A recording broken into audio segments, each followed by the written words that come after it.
14 August 2022 নেত্র news একটি Sweden ভিত্তিক স্বাধীন নিউজ পোর্টাল যেখানে একটি অনুসন্ধানী হুইসেল ব্লোয়ার প্রতিবেদন প্রকাশ করে।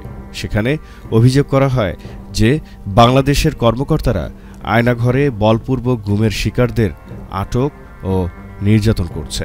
ওখানে যাওয়ার সাথে সাথে ওনারা আমার ধাক্কা মেরে গাড়ির ভিতরে ঢুকাই ফেলে। গাড়ির ভিতরে আরও 2-3 জন বসা ছিল। আমার ঢুকানোর সাথে সাথে যিনি বাইরে ছিল উনিও গাড়ির ভিতরে উঠে যায়।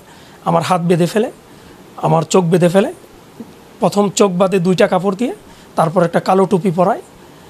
গাড়ির দরজা বন্ধ করে দিয়ে গাড়িটা চলতে থাকে। আমার মানি ব্যাগ নিয়ে নেয়, আমার ফোনটা নিয়ে নেয়। আর একজন আমাকে বলে আপকো হিন্দি আতা হ্যায়, হিন্দি মে বাত করো। আয়নাঘর বাংলাদেশে গোপন আটক কেন্দ্র হিসেবে পরিচিত।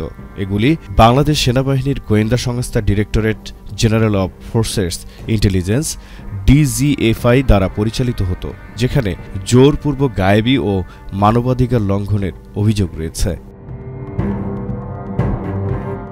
আয়নাঘর নিয়ে চলছে ব্যাপক তোলপাড়। বেরিয়ে আসছে একের পর এক লোমহর্ষক কাহিনী।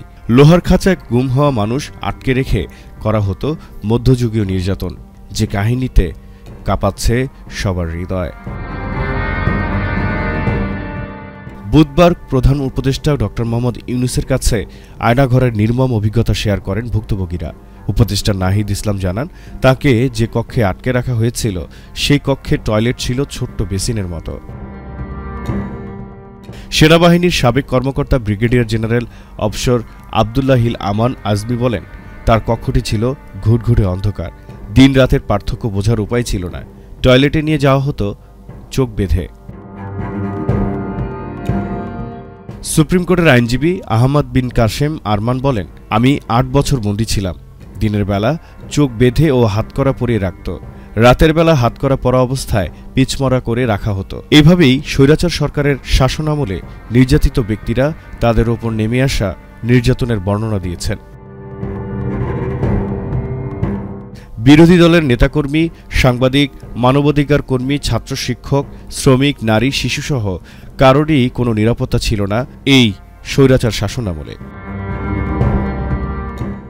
সেপ্টেম্বর 2024-এ প্রধান উপদেষ্টা ডক্টর ইউনূস ঘোষণা করেন যে সব আয়নাঘর বন্ধ করে দেয়া হয়েছে এবং আটককৃতদের মুক্তি দেওয়ার পরিকল্পনা চলছে। এদিকে অন্তর্বর্তীকালীন সরকারের প্রধান উপদেষ্টা ডক্টর ইউনূস গত 12 ফেব্রুয়ারি 2025 সালে গণমাধ্যম কর্মী, ভুক্তভোগী সহ গুম সংক্রান্ত তদন্ত কমিশনকে সাথে নিয়ে পরিদর্শন করেন।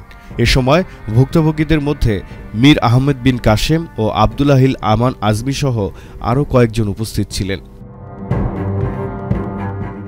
জহিরুল ইসলাম জহির, JTV বাংলা।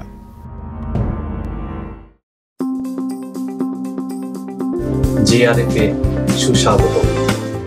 JRF রেমিটস, জাপানের 1 নম্বর রেমিটেন্স কোম্পানি। বাংলাদেশ থেকে যে কেউ যে কোনো সময় নগদ, বিকাশ বা ব্যাংকের মাধ্যমে টাকা পাঠাতে পারেন খুব সহজেই।